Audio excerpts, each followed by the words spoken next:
Shalom pemirsa dimanapun Anda berada, salam sejahtera untuk Anda sekalian. Senang sekali kita bisa berjumpa dalam program Ku Tahu Yang Ku Percaya. Saya menyapa Anda, mungkin Anda adalah pemirsa yang baru pertama kali bergabung dengan kami.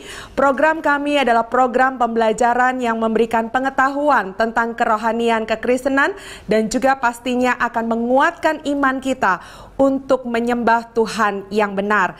Dan kami juga berterima kasih kalau Anda adalah pemirsa setia yang terus mengikuti episode lepas episode yang kami tayangkan. Nah, pada beberapa episode ini kita akan membahas mengenai pribadi Yesus, di mana pada episode yang lalu kita sudah membahas mengenai Yesus adalah Allah, Yesus adalah manusia, dan pada saat ini kita akan mempelajari bagaimana proses penjelmaan Yesus yang adalah Allah menjadi manusia. Apakah ini yang disebut dengan inkarnasi dan bagaimana selanjutnya prosesnya? Untuk itu tetaplah bersama kami pemirsa dalam program acara ini. Dan kembali hambanya Pendeta Ezra Soru yang akan memberkati kita semua. Dan jangan lupa kalau ada pertanyaan, komentar, saran, kirimkan melalui SMS di nomor yang tertera di layar kaca Anda. Kami akan berupaya untuk membalas setiap apa yang Anda sampaikan. Tanpa menanti waktu lebih lama lagi, mari siapkan hati dan kita akan diberkati oleh hambanya, Pendeta Ezra Soru.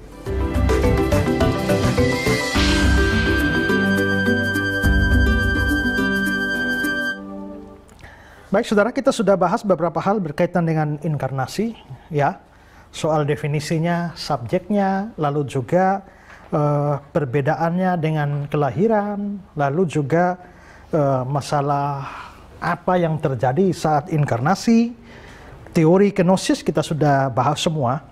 Sekarang saya ingin menyampaikan lagi satu hal.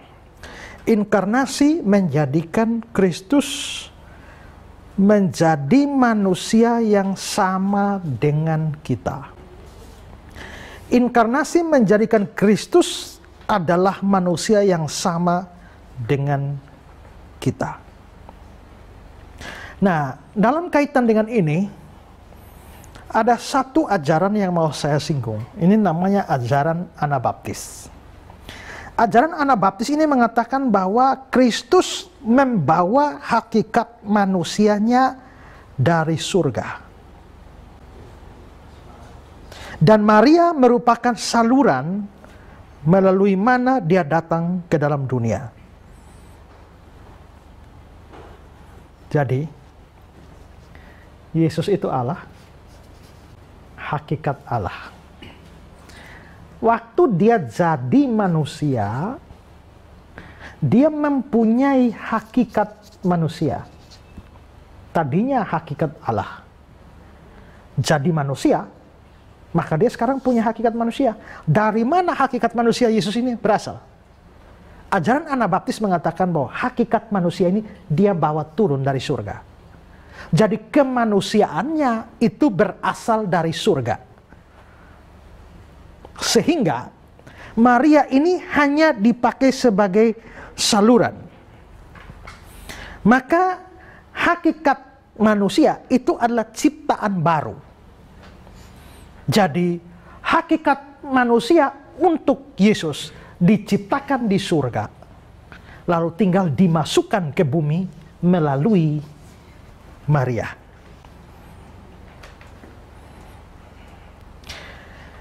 Kalau ini benar, maka boleh dikatakan bahwa Yesus itu seperti bayi tabung yang dibuat di surga, lalu ditanam di dalam rahim Maria, lalu dilahirkan. Sehingga Yesus itu adalah made in heaven. Ini bicara hakikat manusia loh ya. Kalau hakikat ilahi jelas dari surga. Tapi hakikat manusianya dari mana? Anabaptis mengatakan hakikat manusianya dibuat, dicipta di surga sebagai suatu ciptaan baru. Sudah ada, masukkan dalam rahim Maria, lalu dilahirkan. Jadi Maria hanya sebagai tempat penitipan atau tempat singgah, tapi hakikat manusianya itu ada di surga atau ciptaan baru di surga. Itu ajaran Anabaptis. Tapi ajaran ini salah. Kemanusiaan Kristus bukan bersumber di surga atau dicipta di surga tinggal masukkan ke Maria. Tidak. Ajaran yang benar adalah hakikat Allah dari Yesus ini memang aslinya hakikat Allah dari surga. Tapi hakikat manusia dari Yesus itu bukan dibuat di surga. Bukan berasal dari surga. Tapi Yesus menerima hakikat manusianya dari mana? Dari Maria. Karena Maria manusia, maka Yesus menerima hakikat manusia dari ibunya yang adalah seorang manusia.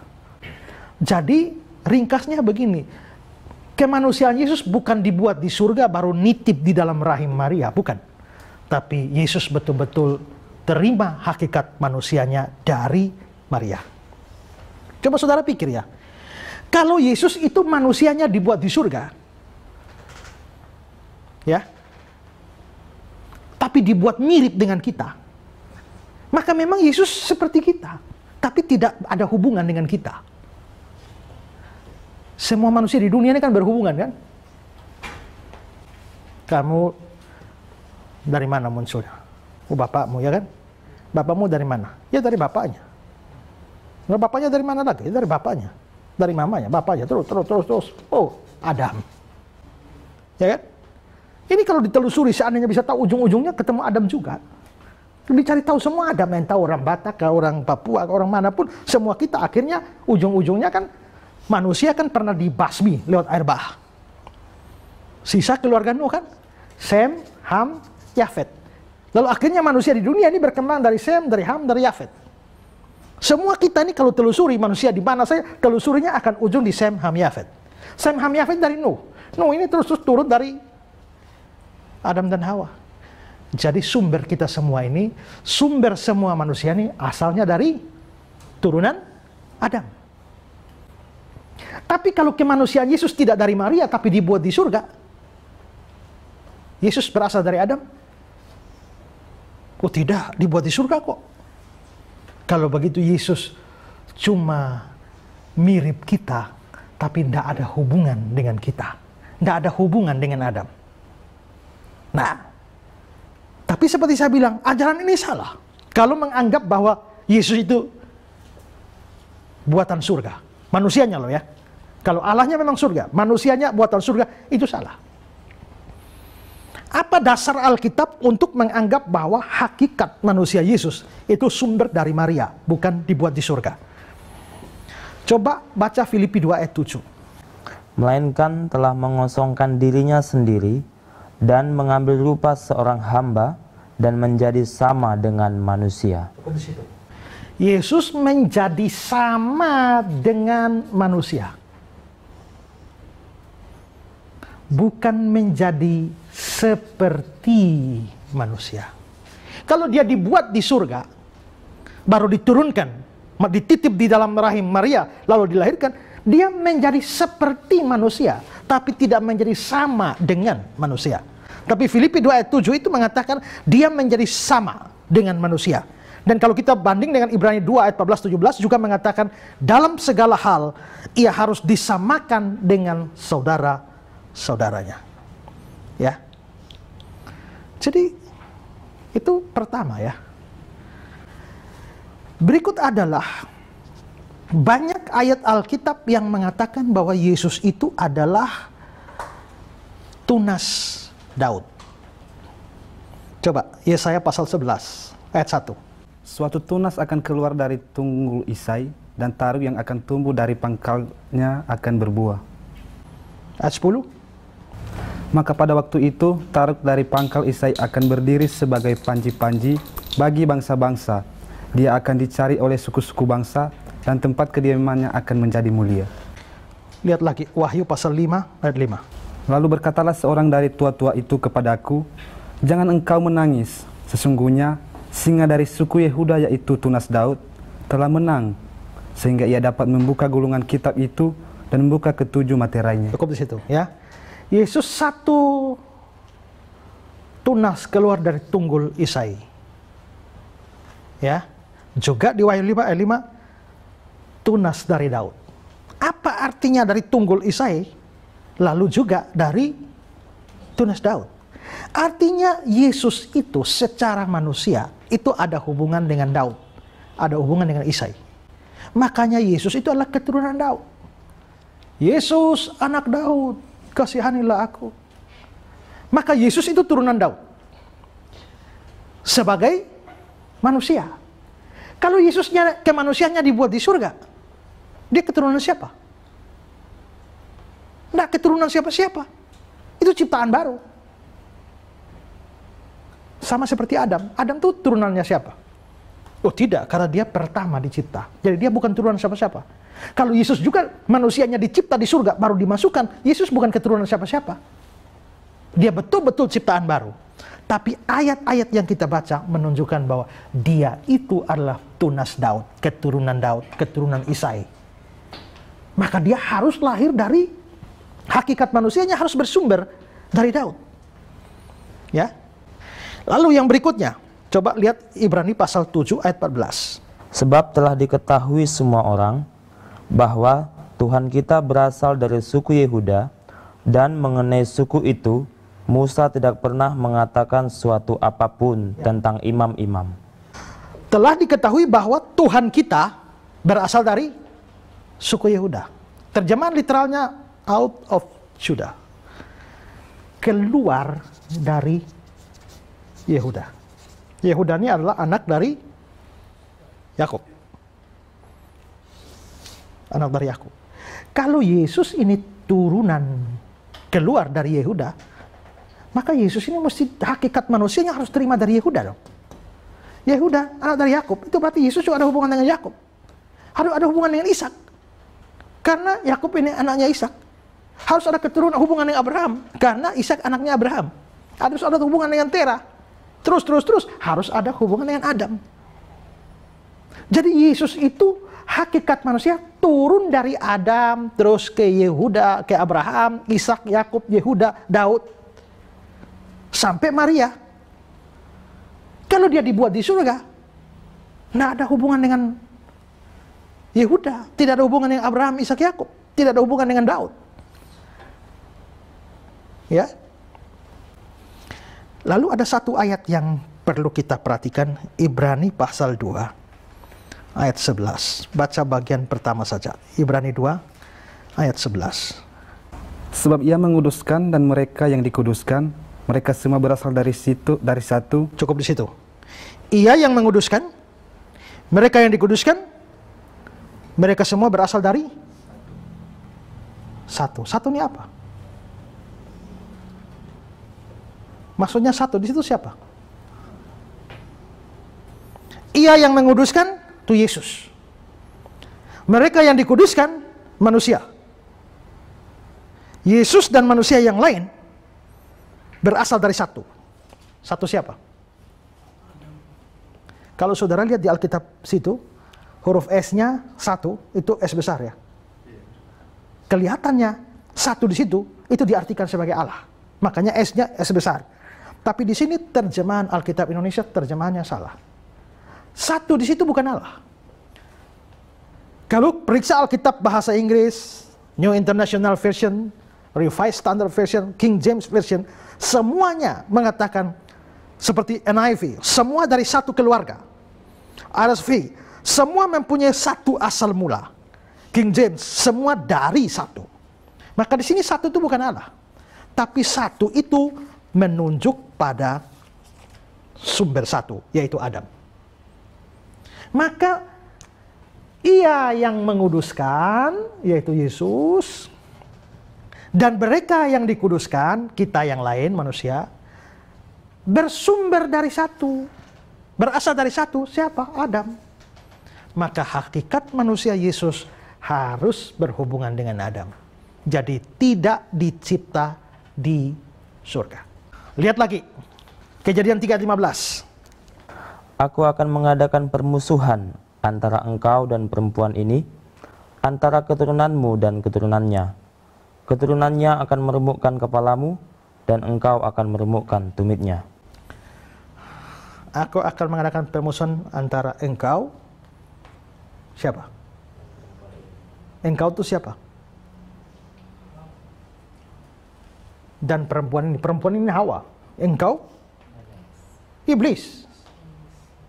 Aku akan mengadakan permusuhan antara engkau, iblis, dan perempuan ini, Hawa. Lalu dibilang, ya, ayatnya selanjutnya bilang apa?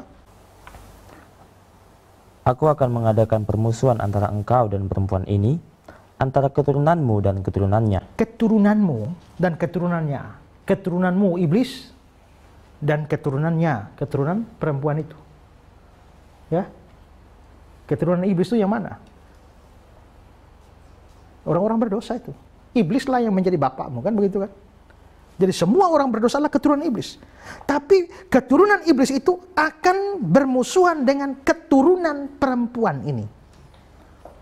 Terjemahan literalnya benih perempuan ini. Nah, siapa benih perempuan? Dikatakan bahwa keturunannya akan meremukkan kepalamu. Berarti keturunan perempuan itu akan bikin hancur kepalanya iblis. Siapa keturunan perempuan yang menghancurkan kepala iblis? Yang lain tumitnya dihabisi oleh iblis. Tapi satu keturunan perempuan ini akan meremukkan kepala iblis. Siapa? Yesus. Berarti Yesus disebut sebagai keturunan perempuan. Berarti keturunannya Hawa. Maka kemanusiaan Yesus harus ada hubungan dengan Hawa. Ya. Kalau Yesus dibuat di surga, apa hubungan dengan Hawa? Kemanusiaannya loh ya. Kita tidak bicara kealahan, sekarang bicara hakikat manusia. Maka dari sini Kejadian 3:15 berarti Yesus harus mempunyai hubungan kemanusiaan dengan Hawa.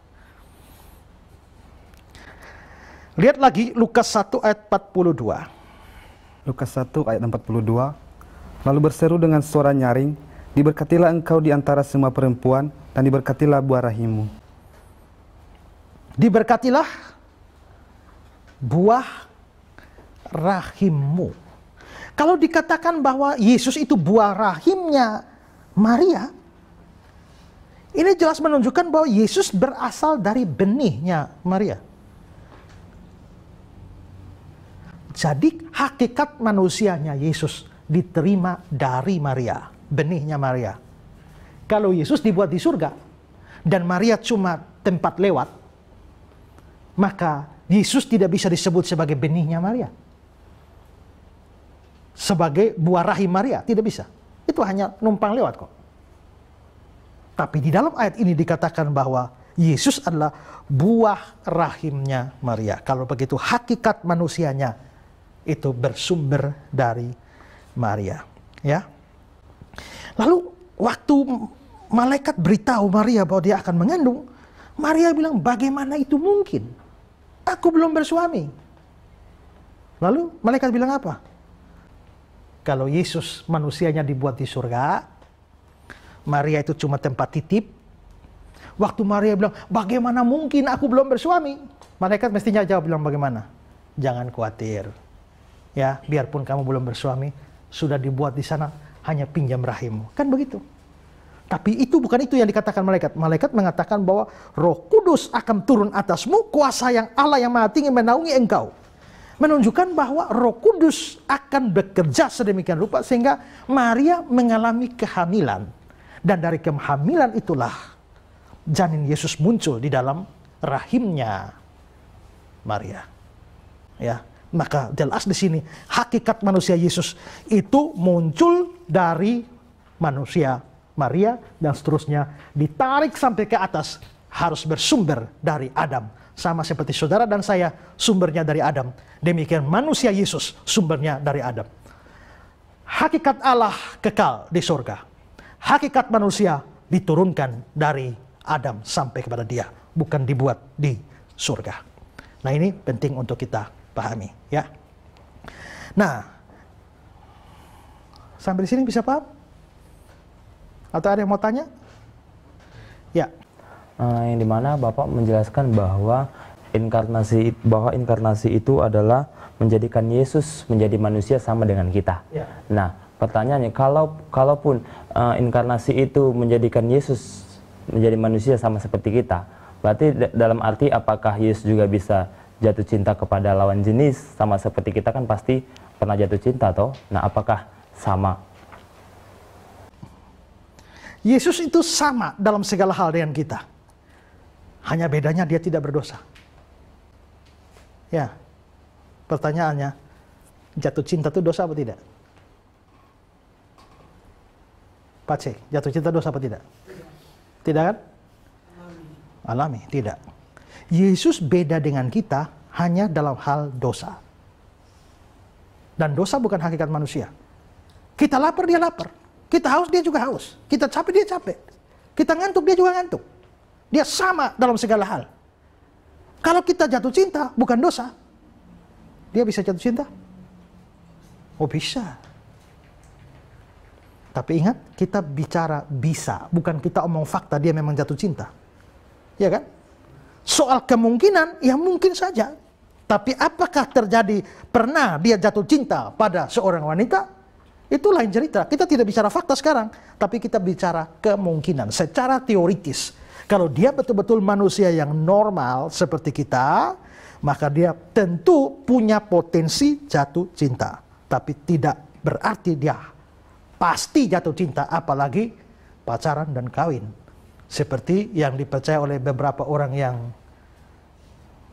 tidak beres pikirannya, lalu membuat film Yesus kawin dengan Maria Magdalena dan lain sebagainya, lalu punya keturunan. Ada yang bilang keturunannya ada di mana, India, jadi juru kunci di mana, ya toh? Seperti itu. Ya, lalu tudingan-tudingan bahwa seperti juga dikatakan Saniho Munir, Yesus itu pernah kawin, lalu cerai, lalu kawin lagi. Ya, punya istri lebih dari satu. Nah, lalu dikatakan bahwa di Betania pada waktu Maria menuangkan minyak narwastu murni di kaki Yesus, itu dia bilang itu upacara kawin itu. Jadi di situ Yesus kawin dengan Maria itu. Ya, itu kan tafsiran yang ngawur sekali, ya. Nah, jadi soal Yesus jatuh cinta, secara teori kalau dia betul-betul manusia seperti kita dan jatuh cinta bukan dosa. Bisa? Bisa. Apakah dia jatuh cinta? Tidak.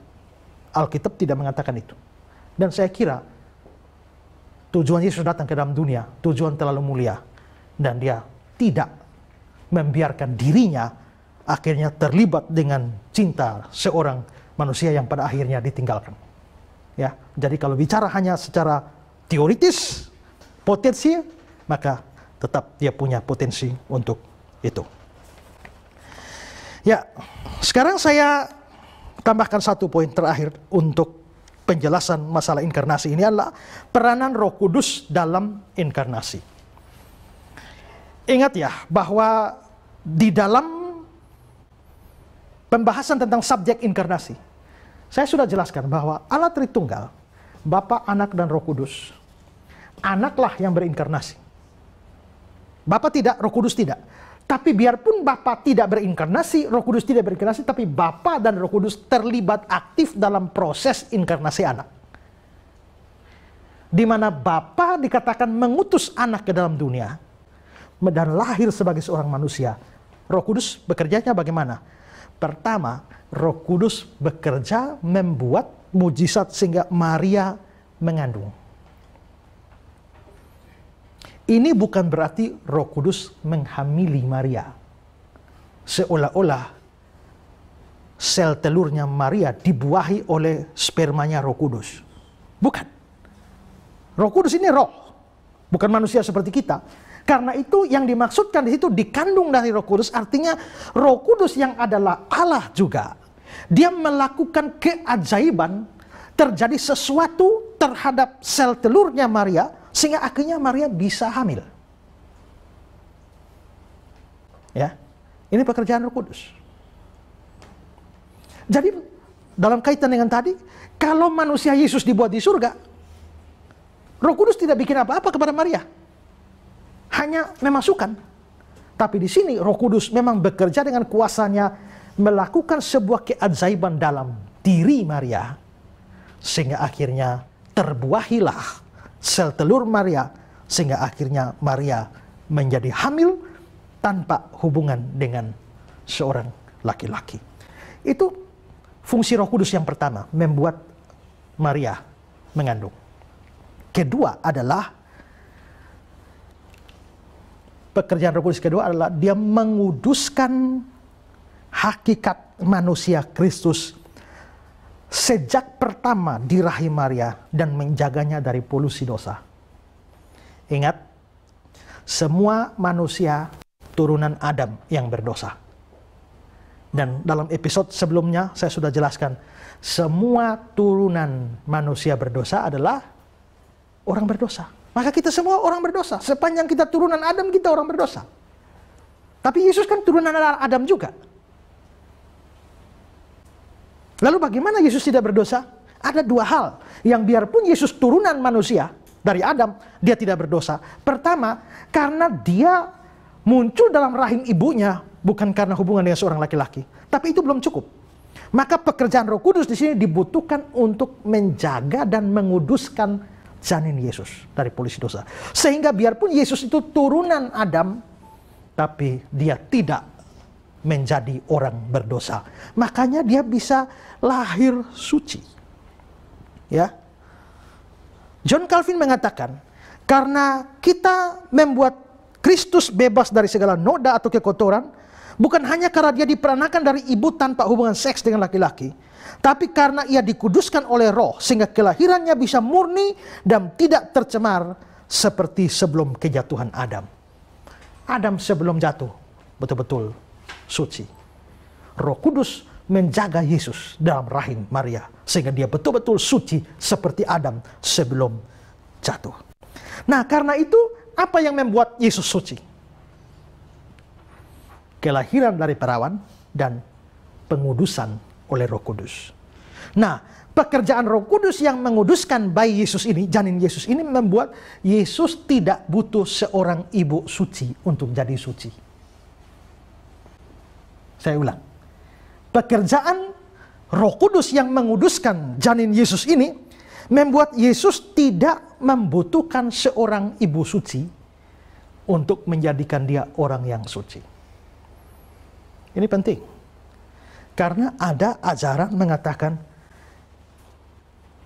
Yesus itu suci ya? Iya. Kalau Yesus suci, yang suci hanya bisa turun dari yang suci. Maka Yesus suci, Maria mesti suci. Karena kalau Maria berdosa, bagaimana menurunkan Yesus yang suci? Tidak bisa. Kalau Yesus suci, maka Maria harus suci. Makanya ajarannya mengatakan bahwa Maria adalah perempuan yang suci, tidak berdosa sama sekali, bahkan tidak mungkin berdosa. Tapi ini kalau cara berpikir begini kita teruskan, coba mari lihat. Yesus suci. Karena dia suci, maka dia harus berasal dari orang tua yang suci. Maka Maria harus suci. Nah sekarang kan Maria suci. Kita pakai prinsipnya, kalau begitu Maria suci, tak mungkin Maria suci kalau orang tuanya tidak suci. Maka berarti mamanya Maria harus suci, bapaknya Maria juga harus suci. Nah sekarang bapaknya Maria suci. Tak mungkin bapak Maria suci kalau kakeknya Maria tidak suci. Maka kakek Maria mesti suci, nenek Marianya mesti suci. Yang sini juga harus suci, ini suci. Lalu ini harus suci, suci. Lama-lama ujung-ujungnya Adam dan Hawa harus suci. Nah jadi kacau semua. Jadi Maria tetap orang berdosa sama seperti kita. Tapi kenapa Yesus bisa suci? Karena ada pekerjaan Roh Kudus yang menguduskan janin Yesus di dalam rahim Maria. Ya. Nah, mengapa kok kita percaya Maria juga adalah orang berdosa? Pertama, banyak ayat Alkitab mengatakan bahwa semua manusia berbuat dosa. Semua manusia adalah orang berdosa, satu-satunya yang dikecualikan cuma Yesus. Jangan kita tambah lagi. Yesus dan Maria, tidak. Yesus suci, Maria tetap orang berdosa. Selain itu coba baca Lukas 1 ayat 46-47. Lukas 1 ayat 46 sampai 47. Lalu kata Maria, jiwaku memuliakan Tuhan dan hatiku bergembira karena Allah juru selamatku. Dalam satu dialog dengan seseorang, dia mengatakan Maria suci. Saya bilang tidak, Maria juga orang berdosa. Lalu saya kasih dia ayat ini, Lukas 1 ayat 46-47. Maria mengatakan apa? Ulang. Lalu kata Maria, jiwaku memuliakan Tuhan dan hatiku bergembira karena Allah juru selamatku. Maria mengatakan pada Tuhan, hatiku bergembira karena juru selamatku. Ini juru selamat dari hal apa? Dosa kan? Kalau Maria tidak berdosa, kenapa panggil Allah juru selamat? Kalau orang tidak berdosa tidak perlu juru selamat. Yang butuh juru selamat cuma yang berdosa. Kalau Maria menyapa Allah atau berkata tentang Allah, Allah juru selamatku, maka dia pasti adalah orang berdosa juga yang butuh juru selamat. Maka Maria orang berdosa sama seperti kita. Walaupun kita harus menghargai dia, karena jasa dan pengorbanannya luar biasa, rela menderita untuk menjadi alat yang dipakai oleh Allah untuk menghadirkan Sang Logos ke dunia ini, ya. Maka kita tidak boleh merendahkan Maria. Kita harus menghormati dia, tapi kita juga tidak boleh mengangkat dia lebih tinggi dari seharusnya, bahwa dia suci tanpa dosa dan sebagainya. Dia manusia berdosa sama seperti kita, tapi dia orang yang takut Tuhan dan mau dipakai oleh Tuhan. Dia bilang, aku ini hamba Tuhan, jadilah padaku menurut apa yang Tuhan kehendaki. Nah, karena itu maka di sini kembali kepada poin kita, Yesus suci karena ada pekerjaan Roh Kudus. Jadi ada dua fungsi Roh Kudus dalam inkarnasi. Pertama, menyebabkan Maria mengandung melalui mujizat, dan yang kedua, menguduskan janin Yesus dalam rahim Maria. Ada yang mau bertanya? Ya. Seperti yang Bapak katakan tadi kan, Yesus muncul dari rahim Maria bukan karena melakukan hubungan, tetapi dari Roh Kudus. Nah, yang menjadi pertanyaan sekarang, apakah penyebutan Yesus sebagai keturunan dari seorang perempuan atau Hawa, seperti yang ditulis dalam kitab Kejadian pasal 3 ayat 15, mempunyai hubungan dengan kelahiran Yesus dari seorang perawan? Apakah Yesus disebut keturunan perempuan dalam Kejadian 3:15 itu berhubungan dengan kelahiran dari perawan? Saudara, budaya Yahudi sifatnya adalah paternalistik, lebih menekankan laki-laki lebih menekankan ayah daripada ibu. Karena itu saudara, berkali-kali di Alkitab kita melihat bahwa yang dikatakan memperanakan itu bukan perempuan, tapi laki-laki. Ya, misalnya dalam Kejadian 5 ayat 3, setelah Adam hidup 130 tahun, ia memperanakan seorang laki-laki. Adam memperanakan. Sebenarnya yang hamil dan yang beranak siapa? Adam atau Hawa? Hawa. Tapi biarpun Hawa yang mengandung dan melahirkan, tapi dibilang Adam yang memperanakan. Karena laki-laki ditonjolkan. Kejadian 5 ayat 21, setelah Henok hidup 45 tahun, dia memperanakan Metusalah. Laki-laki, Henok yang memperanakan. Kejadian 5 ayat 32, setelah Nuh berumur 500 tahun, dia memperanakan Sem, Ham, dan Yafet. Nuh yang memperanakan, padahal pasti istrinya Nuh lah. Tapi biarpun perempuan yang beranak dan melahirkan, tapi yang diomong adalah laki-laki. Nah, itu budaya di sana. Tapi yang menariknya adalah bahwa dalam Kejadian 3 ayat 15, Yesus itu dibilang keturunan perempuan. Keturunan perempuan, bukan laki-laki. Keturunan perempuan. Kalau laki-laki yang disebut, pasti perempuan terlibat. Abraham memperanakan Ishak, ya berarti istrinya Abraham mesti terlibat. Jadi kalau yang disebut laki-laki, perempuan pasti terlibat. Tapi kalau disebut keturunan perempuan, artinya laki-laki tidak terlibat. Ya, jadi kalau dikatakan apakah istilah keturunan perempuan di Kejadian 3:15 berhubungan dengan kelahiran dari perawan? Ya, Pasti ada hubungannya, ya. Nah, karena itu menarik bahwa Yesus memang lahir dari perawan. Seringkali kok kayaknya nggak masuk akal ya. Mana mungkin ada perempuan bisa hamil tanpa hubungan seks dengan laki-laki? Ya. Nggak ada yang aneh. Kalau Tuhan Maha Kuasa, apa sih yang susah? Ya. Maria bilang, mana mungkin aku belum bersuami. Tapi malaikat bilang, tidak, sebab bagi Allah tidak ada yang mustahil. Pendeta Stephen Tong mengatakan bahwa ada 4 cara Allah pernah menghadirkan manusia ke dunia ini. Pertama, tidak pakai laki-laki, tidak pakai perempuan. Yaitu waktu dia hadirkan Adam di dunia. Kan Adam muncul itu kan tidak perlu laki-laki, tidak perlu perempuan, belum ada siapa-siapa. Dibentuk dari debu tanah, jadilah Adam. Adam dihadirkan di dunia, tidak pakai laki, tidak pakai perempuan. Kedua, dia menghadirkan manusia di dunia, pakai laki, tidak pakai perempuan. Siapa? Hawa. Hanya ambil rusuknya Adam saja, pakai laki, perempuan tidak. Yang ketiga, pakai laki-laki dan perempuan sekaligus. Siapa? Siapa? Ya kita semua lah. Ya kan? Kita semua ini kan Tuhan pakai laki dan perempuan, papa mama kita, baru kita muncul. Jadi, tidak pakai laki, tidak pakai perempuan, sudah. Pakai laki, tidak pakai perempuan, sudah. Pakai laki dan perempuan, sudah. Kurang satu. Apa? Pakai perempuan, tidak pakai laki-laki.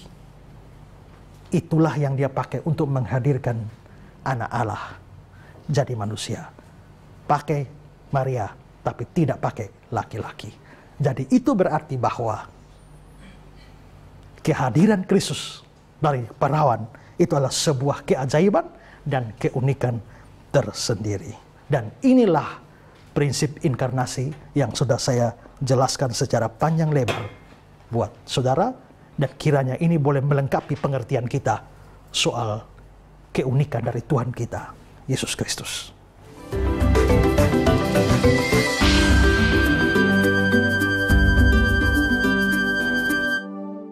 Puji Tuhan pemirsa, kita sudah mendapatkan penjelasan yang sangat memberkati mengenai bagaimana proses Allah menjadi manusia. Bukan berarti bahwa Allah berubah dan kemudian kehilangan kealahannya ketika Yesus menjadi manusia di atas muka bumi ini. Dan kita juga tadi sudah mendengar bahwa dari manakah hakikat manusia yang dimiliki oleh Yesus. Kiranya apa yang menjadi penjelasan pada hari ini akan memberkati kita semua dan akan menambah kecintaan kita kepada Tuhan. Terus berikan pertanyaan, komentar, dan saran Anda melalui SMS di nomor yang tertera di layar kaca, karena pertanyaan-pertanyaan Anda akan membuat kami terus menyajikan apa yang akan menjadi berkat bagi Anda sekalian. Episode ini berakhir, tetapi nantikan kami terus di episode-episode yang selanjutnya yang pasti tetap akan memberkati Anda sekalian. Terima kasih untuk perhatiannya, sampai jumpa lagi dan Tuhan Yesus memberkati. Sampai berjumpa pada program acara Ku Tahu Yang Ku Percaya.